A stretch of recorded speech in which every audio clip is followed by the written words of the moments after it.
It is Thursday, July 13th, and we are on our way from San Diego, California to Munich, Germany to begin my month-long Europe trip. I'll be spending 1 week in Zurich, Switzerland, and 1 week in Munich, Germany with my best friend Carmen, and then 1 week in Berlin, Germany, and 1 week in Vienna, Austria with my mom. We were supposed to take a trip to Europe between med school graduation and the start of residency, but then COVID happened, so I am long overdue for a Europe trip, and I'm looking forward to it. I think it's going to be a good time, and I'm taking you with me.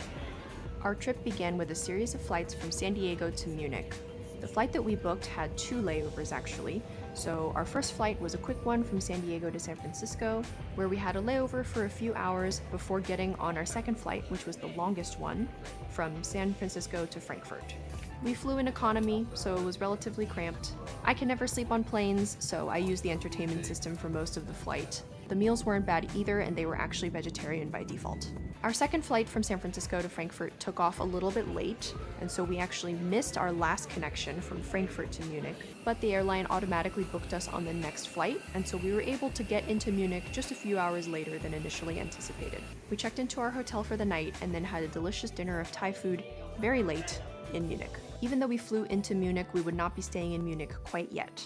We were planning to start our trip in Zurich, and so we had to take a train from Munich to Zurich. Before that though, we walked around for a little bit and got vegan banana ice cream before trying to figure out the European train system. It turns out that for the uninitiated, European trains can be pretty complex to figure out. We ended up having to transfer trains a couple of times, and we missed a couple trains and got off a stop early on another train, and so what should have taken us a few hours ended up taking us most of the day. Thankfully, we made it to Zurich in 2 pieces, as Carmen liked to say, and checked into our hotel later in the evening. Our first full day in Zurich began with probably one of my favorite meals of the whole trip. Good morning from Zurich. We are here at Haus Hilton, which is the oldest vegetarian restaurant in the world, and they have a buffet where you pay by the kilogram, and this food looks amazing. There's so many vegetarian and vegan options. The next 2 days we spent exploring various parts of Zurich. We went to the Swiss National Museum, known as the Landesmuseum. We took a boat ride around Lake Zurich to see the city on both sides of the lake. We walked around the Rechberg Gardens, and we did some shopping and bought a good amount of Swiss chocolate. One of the things I really wanted to do while we were in Switzerland was eat cheese fondue. However, the original restaurant that we wanted to go to was actually closed on the day that we were planning to go to it. So on a little bit of an impulse, we used an extra day on our Europe rail passes and took a train from Zurich to Interlaken, which is a town in the Swiss Alps. Interlaken is one of the most beautiful and quaint towns we've ever seen. We had dinner at Fondue Villa and Garden, which serves traditional cheese fondue and even has a vegan version that is almond-based.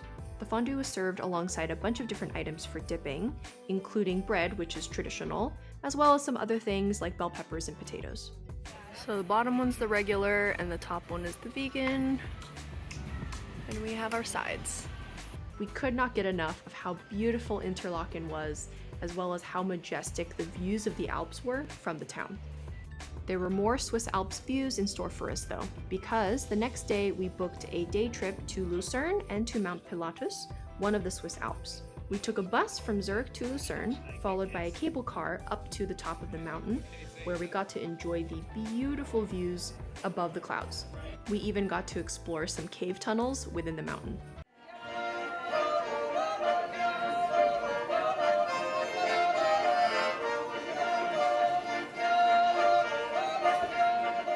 We used the world's steepest cogwheel railway to go back down the other side of Mount Pilatus, slowly toward home. We then took a boat across the lake to get back to the beautiful town of Lucerne, where we got on a bus for home. The line to get on the cogwheel railway was actually longer than anticipated, so we missed the train that we were supposed to get on, but we were able to get on a later one, and the bus going back to Zurich actually waited for us, which was really nice of them, so we were able to make it back to Zurich on time. Carmen is vegan, and so I ate mostly vegan or vegetarian while I was traveling with her. We had a lot of really good vegan food in Zurich. The next stage of our trip was a fun little detour. Carmen loves amusement parks, and she really wanted to go to Europa Park, which is one of the biggest in Europe. Europa Park is located in a little town called Rust, Germany, which actually happened to be in between Zurich and Munich. So we took a train from Zurich to Rust to go and explore Europa Park. We stayed in a cute little hotel called the Hotel and Restaurant Mythos, which only has like 12 rooms, and used that as our home base to explore the park and the surrounding resort area. The park itself was really fun.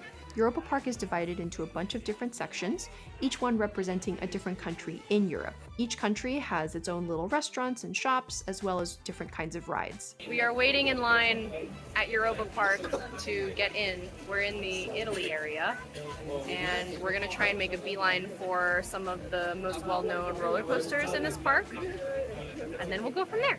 Even though I'm not too much of a roller coaster person because I get nauseated really easily, I don't mind fast roller coasters, and so I was still able to enjoy quite a few of the rides. Carmen, of course, went on pretty much everything.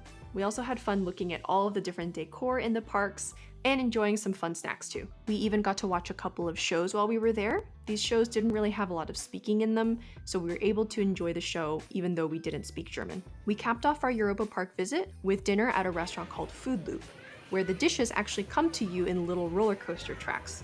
It's very gimmicky, but was really cute. Next up, we went back to Munich to explore the city properly. We stayed in an Airbnb that was really centrally located, and so it was a great base from where to explore the city. We got to know the central areas of Munich pretty well, everywhere from Marienplatz to the Englischer Garden to several museums like the Alte Pinakothek and the Pinakothek der Modern. We did a good amount of window browsing and shopping here too, buying everything from European formulated sunscreens to perfumes to stationery. We got to enjoy a good variety of vegan food as well. Munich doesn't have quite as many options as Berlin, which is basically the vegan capital of Europe, but it still has way more options than even Los Angeles, so we took full advantage. We just got our nails done. Carmen's nail looks very pretty, and we're gonna have our dinner now. We even went to a vegan cat cafe called Cats and Temple. One of the prettiest things we saw in Munich was Nymphenburg Palace.